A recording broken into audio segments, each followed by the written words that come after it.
जी हाँ, संदीप गुप्ता के परिजनों की माने तो कल 4 से 5 बजे संदीप घर से निकला था, उसके बाद वापस नहीं आया और अब उसकी लाश मिली है। आपको बता दें सरई के पेड़ पर रहे होंगे।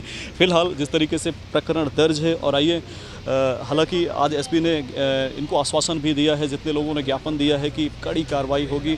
बहरहाल देखना ये होगा कि कितनी जल्दी अपराधी, कितनी जल्दी हत्यारे पकड़े जाते हैं। लेकिन एक ग्रामीण क्षेत्र में इस तरीके की घटना कहीं ना कहीं अपराधियों को लेकर एक बड़ा संकेत देता हुआ, और ये गोपारू में लगातार ये दूसरी घटना है। ऐसे में सवाल ये उठता है कि कानूनी व्यवस्था कहीं ना कहीं थोड़ी सी कमज़ोर होती हुई, लिहाजा ये घटना इस बात का संकेत दे रहा है कि यदि जल्द ही हत्यारे नहीं पकड़े जाते तो ये जो जितने भी लोग आज यहाँ पे ज्ञापन देने आए हैं, कोई बड़ी कार्रवाई करेंगे, कोई आगे का जो उग्र आंदोलन करेंगे, जो कहीं ना कहीं एक समाज के लिए और एक पुलिस प्रशासन के लिए चैलेंज होगा। जी, हमारे व्यापारी संघ व्यापारी के बीच से एक संदीप गुप्ता था, जो क्रिकेट का इस ज़िले का बहुत अच्छा खिलाड़ी था और छोटा सा व्यवसायी था। उसको एक ग्रुप बना के बिना किसी कारण के, ऐसा महसूस होता है जैसे राजस्थान में, महाराष्ट्र में आज एक चलन चल गया है, उस चलन के तहत उसको ले जाकर हत्या कर पेड़ में लटका दिया गया। ऐसा प्रतीत होता है जैसे कि व्यापारियों के बीच में एक दहशत का माहौल बनाने का प्रयास किया जा रहा है, मगर ज़िले का पूरा व्यापारी एकजुट है और इस हत्या के विरोध में जिला प्रशासन से मांग की गई है कि हमको 2 दिन के अंदर इस हत्या की पूरी गिरफ्तारी होनी चाहिए दोषियों की, और फास्ट ट्रैक पर केस चला के दोषियों को कड़ी से कड़ी सज़ा दिलाई जाए। ये हमारे व्यापारी संघ की और केसरवानी समाज दोनों की मांग है। अभी जैसा एसपी साहब से बातचीत हुई है, उसमें कोई सुराग तो अभी लगा नहीं है, मगर एसपी साहब ने विश्वास दिलाया है कि 2 दिन के अंदर हम पूर्ण रूप से इस हत्या का पर्दाफाश कर देंगे। गोपारू थाना के दिया पीपर सोन टोला में जघन हत्या एक सनसनीखेज, या यूँ कहें कि जिसकी कल्पना नहीं की जा सकती। एक ऐसे युवक की, होनहार युवक की हत्या होती है और उसको पेड़ में लटका दिया जाता है। उसके गले पर तकरीबन दर्जनों छुरा के निशान पाए जाते हैं। हालांकि कारण तो नहीं पता, लेकिन जिस तरीके से ये हत्या हुई है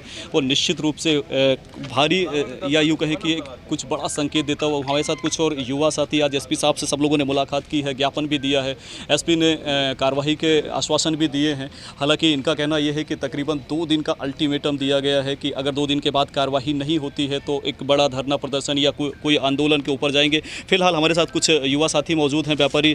किस तरीके से आश्वासन रहा एसपी साहब का, अगला क्या कदम होगा? एसपी साहब ने पूर्ण रूपेण आश्वासन दिया है। उन्होंने बताया कि आईटी सेल भी लगी हुई है, फॉरेंसिक सेल भी लगा हुआ है इसमें, और पूरे प्रशासन की टीम लगी हुई है और जल्द से जल्द उन्होंने इस मामले में जो भी दोषी हैं उनको कठोर से कठोर कार्रवाई करने का पूर्ण रूपेण आश्वासन दिया है। फास्ट ट्रैक कोर्ट में केस चलाने का भी उन्होंने आश्वासन दिया है। और हम लोगों ने विंध्य प्रदेश केसरवानी तरुण सभा की ओर से मैंने स्वयं उनसे निवेदन किया कि चूँकि हमारे समाज का एक होनहार युवा साथी हमारा इस घटना में, उसकी निर्मम हत्या जो कर दी गई है, उस पर कठोर से कठोर कार्रवाई हो, ऐसी हमने मांग की है। बिल्कुल, जिस तरीके से जघन्य हत्या है और ये किसकी कल्पना शायद किसी नहीं की होगी कि इस तरीके से भी हत्या की जा सके, क्योंकि ये पहला मामला है इस तरीके से एक युवक की हत्या हो जाना। हमारे साथ कुछ उसके साथ जो साथी थे, जो साथ में क्रिकेट खेलते थे और जो गोपारू से बिलोंग करते, कुछ लोग हमारे साथ मौजूद, आइए उनसे बात करते हैं। बिल्कुल, ये साथ में क्रिकेट खेलते थे। जी, आपका नाम? सर, मेरा नाम दिनेश टांडिया है। संभागीय क्रिकेट है, टेनिस बॉल क्रिकेट जो यहाँ पर होते हैं, मैं वहाँ उनका कमेंटेटर हूँ। मेरे साथ उन्होंने कई साल क्रिकेट खेली है, 6.5 पार्टी। आप ये बताएं कि कभी किसी बात को लेकर वो आपसे डिस्कस करते थे कि किसी बात को लेकर परेशान थे या कोई उन्हें परेशान करता था? ये तो कोई बात नहीं होती थी। वो हमेशा मनचला लड़का था, खेल कूद के अलावा कहीं उसका ध्यान नहीं था। ये कोई भी चीज़ हमको पता नहीं थी, और उसके आचरण से, उसके भाव से ऐसा लगता था कि वो ऐसा खेल के अलावा नहीं कर सकता था। बिल्कुल, जैसा कि सबका कहना यह है कि लड़का साधारण था और उसको दुनिया भर की चीज़ों से मतलब नहीं हुआ। अगर हमारे साथ और एक साथी मौजूद है, आपको कुछ जानकारी? सर, मैं संतोष सिंह, मेरी टीम से खेलता था वो लगभग 10 साल से, और हमारे बीच में ऐसी कोई जानकारी नहीं थी, ना कोई दुश्मनी थी उसकी किसी से, किसी प्रकार से, ना कोई ऐप था उसके अंदर।